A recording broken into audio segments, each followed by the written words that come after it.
হরে কৃষ্ণ। মহাপ্রসাদ চ্যানেলে আপনাদের সবাইকে স্বাগত।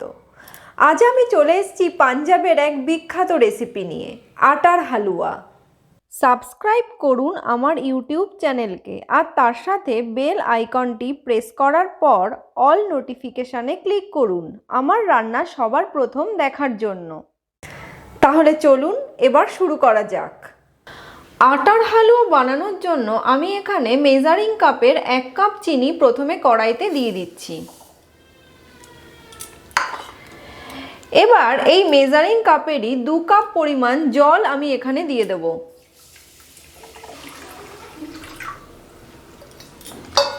এবার গ্যাসটাকে আমি অন করে দিচ্ছি আর চিনিটাকে জলের সঙ্গে ফুটিয়ে গলিয়ে নেব।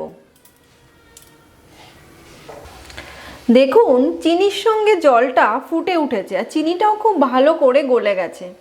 আমি কিন্তু এখানে কোনো রকম চিনির গাঢ় সিরাপ তৈরি করব না, জাস্ট চিনিটা গলে যাবে আর ঠিক এই রকমভাবে একটু ফুটতে শুরু করবে। এই মুহূর্তে আমি গ্যাসটাকে এখন বন্ধ করে দেব আর এই চিনির জলটাকে নামিয়ে নেব। এবার গ্যাসে আমি আরেকটা প্যান বসিয়েছি। এই প্যানের মধ্যে আমি 1 কাপ পরিমাণ আটা দিয়ে দিচ্ছি। এবার আটাটাকে খালি খোলায় প্রায় 2 মিনিট ধরে লো ফ্লেমে আমি ভেজে নেব।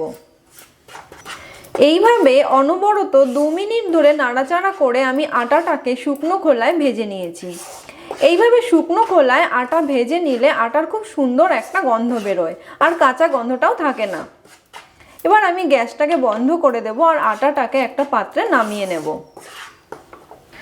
এবার প্যানে আমি প্রায় 6 টেবিল চামচ পরিমাণ দেশি ঘি গরম করতে দিয়েছি।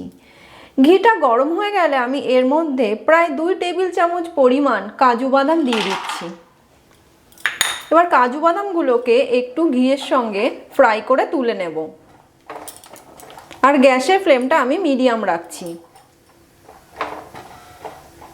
খুব বেশি কিন্তু আমি লালচে করব না, হালকা একটু ফ্রাই করে আমি তুলে নেব। এবার আমি কাজু বাদামগুলোকে এখান থেকে তুলে নিচ্ছি। কাজু বাদামগুলো ঘি থেকে তুলে নেওয়ার পরে আমি এর মধ্যে 1 টেবিল চামচ পরিমাণ কুমড়োর বীজ দিয়ে দিচ্ছি।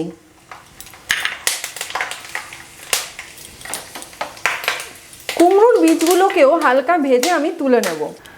কুমড়োর বীজগুলো ঘিয়ে ভেজে তুলে নেওয়ার পর ওই ঘিয়ের মধ্যে আমি খালি কড়ায় ভেজে রাখা যে 1 কাপ পরিমাণ আটা সেটাকে অল্প অল্প করে দেব আর ঘিয়ের সঙ্গে এইভাবে নাড়াচাড়া করে মিশিয়ে নেব।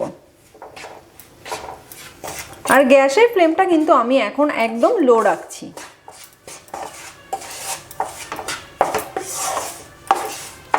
দেখুন খুব ভালো করে ঘিয়ের সঙ্গে আটাটাকে মিশিয়ে নিয়েছি।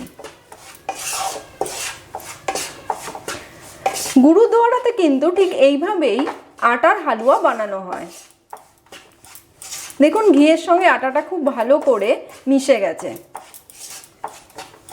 এবার আমি এর মধ্যে যে চিনির জলটা করেছিলাম সেটাকে অল্প অল্প করে দেব, দিয়ে আটার সঙ্গে মেশাবো।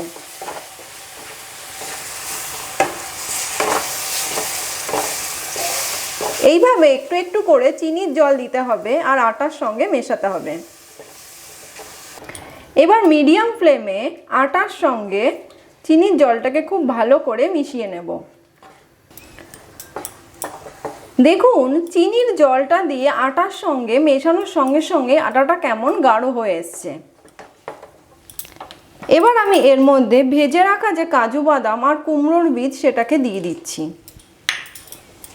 দিয়ে খুব ভালো করে মিশিয়ে নেব।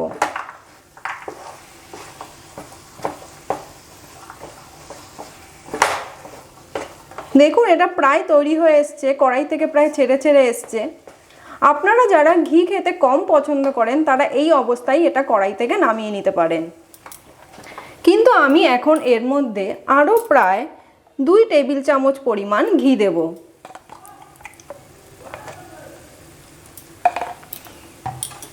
এবার ঘিয়ের সঙ্গে এটাকে খুব ভালো করে আমি মিশিয়ে নেব।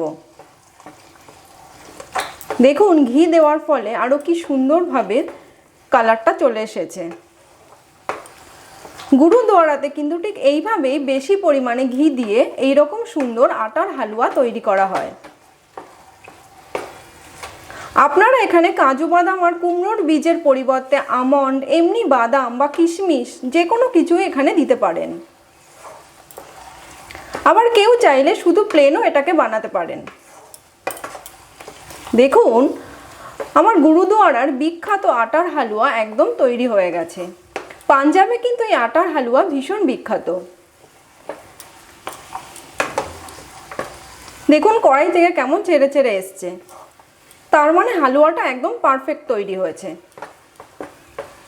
এবার আমি গ্যাসটাকে বন্ধ করে নেব আর হালুয়াটাকে একটা পাত্রে নামিয়ে সার্ভ করব।